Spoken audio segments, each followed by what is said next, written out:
And enters the White House on day 466. We have a deal. Albeit it is a weak one, unsurprising, as it was put together by Joe Biden and Antony Blinken.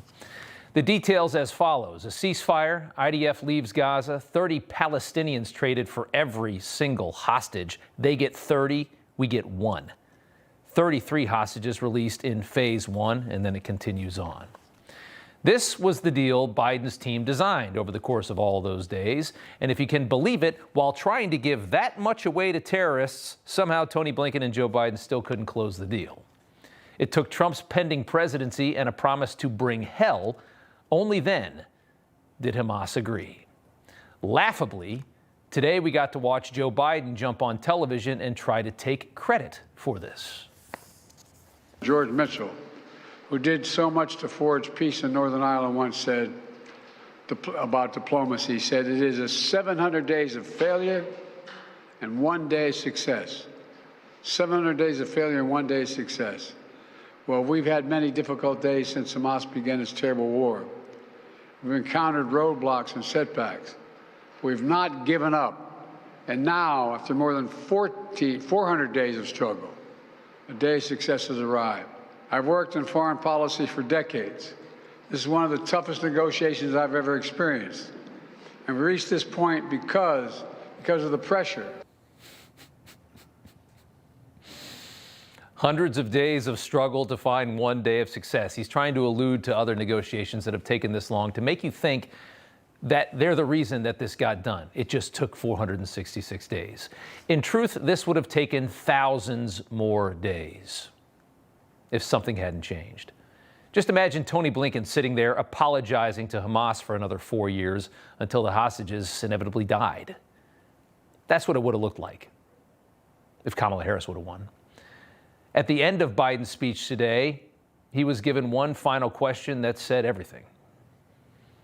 Folks, credit for this, Mr. President, you or Trump?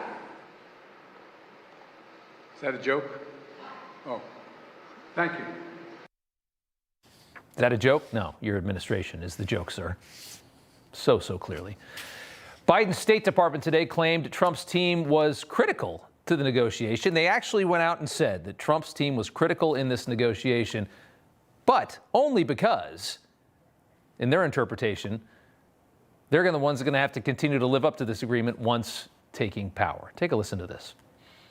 When it comes to the involvement of President-elect Trump's team, it has been absolutely critical in getting this deal over the line. And one of the things that we have always said about this deal is that when you get from stage 1 to stage 2, that the United States, Egypt, and Qatar are the guarantors of this deal. And Egypt and Qatar will push Hamas to stay at the bargaining table and to get from stage 1 to stage 2, and the United States will push Israel to stay at the bargaining table to get from phase 1 and phase 2. So obviously those are promises we cannot make on behalf of the United States for any longer than the next 5 days. That's why Trump was critical to the negotiation in his distorted mind. But let them have their delusions, of course. There's only 5 more days of this lunacy, as we all know.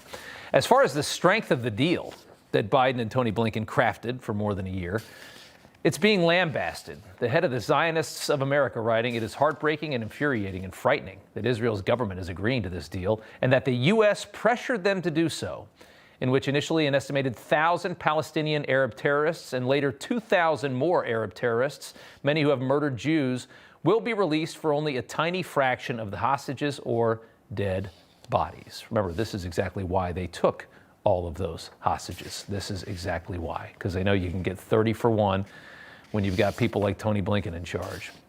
Senator Tom Cotton writing, why is lame duck Joe Biden trying to cram down a bad deal on Israel on his way out the door?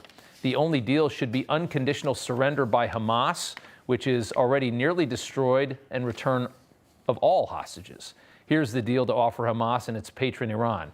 You have 5 days to release all the hostages, or we unleash hell. You know, everybody's reporting the same stories, the same spin. You turn the channel, it's always the same. But not us. We're different. We report the real news. No spin, just the facts.